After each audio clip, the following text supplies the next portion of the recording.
दोस्तों, जिन्हें ईरान का एक्शन ड्रामेबाजी लग रही है उनसे ज़रा एक सवाल पूछिए कि आखिरकार ये ड्रामेबाजी 56 मुस्लिम देशों के द्वारा क्यों नहीं देखने को मिली। जिन्हें ये लग रहा है कि ईरान सिर्फ बोल बच्चन कर रहा है, जिन्हें सिर्फ और सिर्फ ये लग रहा है कि ईरान के हमले से इजराइल में कोई असर नहीं पड़ा है,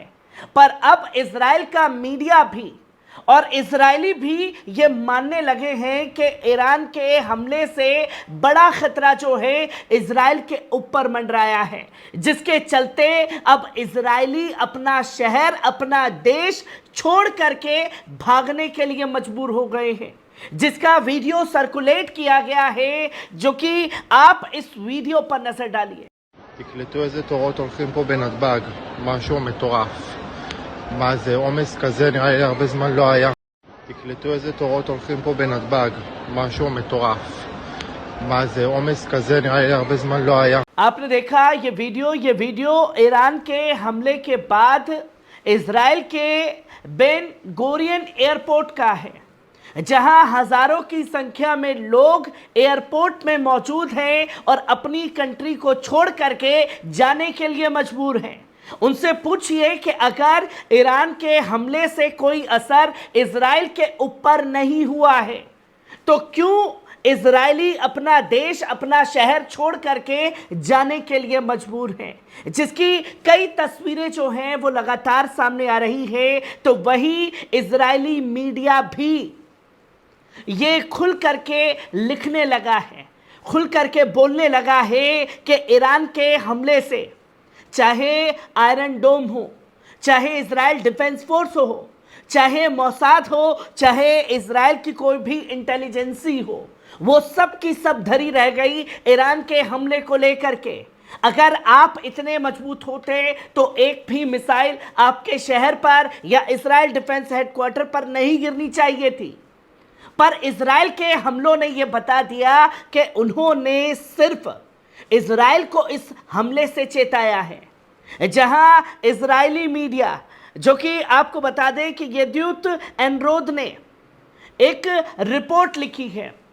और उस रिपोर्ट में अपनी हुकूमत का फेलियर जो है दुनिया के सामने जग जाहिर कर दिया है, और ठीक इसे वैसा ही फेलियर करार दिया है जो 7 अक्टूबर के दिन हमास ने इजराइल को घर में घुस करके मारा था। ये ठीक उसी हमले का संकेत है कि आपकी इंटेलिजेंसी फेल कैसे हो गई। आप दुनिया भर में दावा करते थे कि हम पर कोई मिसाइल जो है वो नहीं गिरेगी, और ये कौन कह रहा है? खुद उस देश का मीडिया, खुद उस देश के लोग ईरान के हमले के बाद इजराइल छोड़ करके जाने के लिए मजबूर हो गए हैं। अब जिस देश के लोग ही और जिस देश का मीडिया ही ये कहने लगे कि ईरान के हमलों में इजराइल फेल हो चुका है, तो क्या ही कहा जाए उस देश के बारे में। और इस हमले को लेकर के IRGC के चीफ ने, जो मेजर जनरल मोहम्मद बगेरी हैं, उन्होंने ये साफ तौर पर कहा है कि भले ही इजराइल डिफेंस फोर्स कितने भी डंके की चोट पर झूठ बोल ले, वो भले ही कितनी ये चीज़ें दिखाने की कोशिश करें कि ईरान का हमला जो है अनसक्सेसफुल रहा, और भले ही लोग ये कहें कि भाई ईरान के हमले से कोई बंदा तो वहाँ मरा ही नहीं,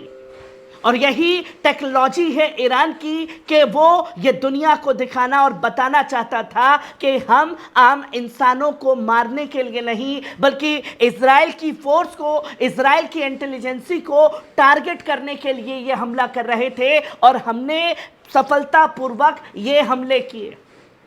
और सबसे बड़ा उदाहरण है F-35, जिसको लेकर के इजराइल अपनी ऐठ दुनिया भर में दिखाता था। उस ऐठ को, उस गुरूर को तोड़ना था जो हमने सक्सेसफुली हमला करके ये दुनिया को दिखा दिया कि हम सटीक मिसाइलों से आपके ऊपर प्रहार कर सकते हैं, जो कि ईरान ने ये करके दिखाया है। और ये बड़ा फेलियर खास तौर पर सामने आया है इन चीज़ों को लेकर के। तो वही आपको ये जानना समझना ज़रूरी है कि आखिरकार इजराइल में फतेह हाइपरसोनिक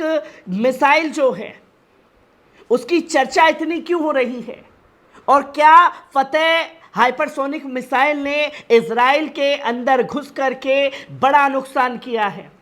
जिसको आयरन डोम भी रोकने में पूरी तरीके से फेल हो गया, उसको ट्रैक करने में पूरी तरीके से फेल हो गया। फतेह हाइपरसोनिक मिसाइल से दहशत में है इजराइल, जहां अब गोदी मीडिया भी, एक तो खुद उनका मीडिया ये दावे कर रहा था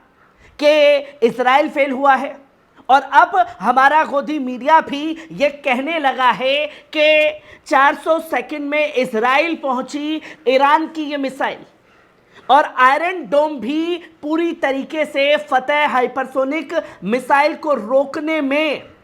कामयाबी हासिल नहीं कर पाया है, जो कि बड़ा फेलियर खास तौर पर देखा गया। और ये साफ तौर पर गोदी मीडिया लिखता है कि जिस तरीके से हमला किया गया 13 अप्रैल और 14 की रात को, वो 400 सेकंड में तेल अवीव यानी ये मिसाइल अगर ईरान से लॉन्च की जाए तो इजराइल की राजधानी तेल अवीव तक सिर्फ 400 सेकंड में पहुंच गई, यानी करीब 6 मिनट में। इजराइल का नाम है, इस मिसाइल का नाम है फतेह, जहां ये मीडियम रेंज की बैलिस्टिक मिसाइल है जो 1400 किलोमीटर रेंज महज 6 मिनट में पकड़ लेती है, और स्पीड 15 गुना ज्यादा है, यानी 17.9 हजार किलोमीटर प्रति घंटा। इस गति की मिसाइल को इजराइल ट्रैक तो कर सकता है, लेकिन उसका एयर डिफेंस सिस्टम इसे रोक पाएगा या नहीं, इस दुविधा थी। लेकिन इसकी पुष्टि 13 अप्रैल को ईरानी हमले में लोगों के सामने आ गई, और किस स्पीड से वो वहां पहुंचा, क्योंकि ईरान से इजराइल के तेल अवीव की दूरी भी कई किलोमीटर की है। तकरीबन अगर बात की जाए तो 2500 से 3000 किलोमीटर की दूरी ईरान और इजराइल के बीच में है। और फतेह हाइपरसोनिक मिसाइल महज ईरान से, तेहरान से लॉन्च की गई तो महज 6 मिनट में वो टेक्नोलॉजी के साथ वहां पहुंच गई, और उसकी स्पीड तकरीबन 18,000 किलोमीटर थी, जिसकी वजह से इजराइल पूरी दहशत में है। और गोदी मीडिया भी ये लिखने लगा है कि आयरन डोम जो उसकी टेक्नोलॉजी सिस्टम है वो भी इसे रोकने में पूरी तरीके से फेल हो गई है। तो वही खबर ये भी है कि अभी कुछ देर पहले जो न्यूक्लियर फैसिलिटी है इजराइल की, उसे साइबर अटैक हुआ है, उसे पूरी तरीके से हैक कर लिया गया है, जिसकी तस्वीर आपके सामने है। और हैकर ने ये सक्सेसफुली करके दिखाया है, जहां हर मोर्चे पर इजराइल का फेलियर दुनिया के सामने आ रहा है। तो वहीं ईरान के हमले के बाद अमेरिका भी ये साफ तौर पर कहने लगा है कि जो इजराइल की प्रतिक्रिया होगी,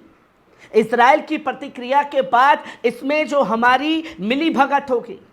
क्योंकि अमेरिका ने ईरान के ऊपर हुए हमलों को लेकर के अपने हाथ खड़े कर दिए हैं, जहां ये इजराइल को साफ शब्दों में कह दिया है कि हम इस हमले में पार्टिसिपेट नहीं करेंगे। हम अगर आपके ऊपर हमला होगा तो उसे रोकने की कोशिश करेंगे, आपका सुरक्षा कवच बन सकते हैं, आपके लिए हम ईरान से पंगा नहीं लेंगे।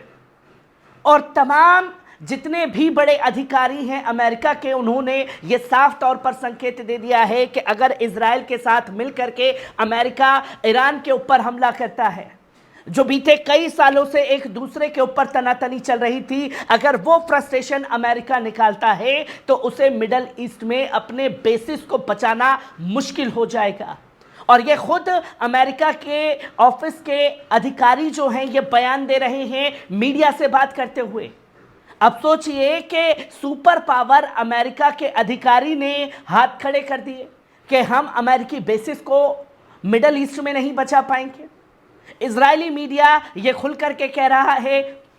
कि इजराइल डिफेंस सिस्टम जो है वो पूरी तरीके से फेल हो गया। इजरायली लोग ईरान के हमले के बाद शहर और देश छोड़ करके जाने के लिए मजबूर हो चुके, जहां ईरान ने पूरी तरीके से अपने हमले से खलबली मचा दी है। हर एक खबर से आपको रूबरू कराता रहूंगा। दीजिए इजाजत, शुक्रिया।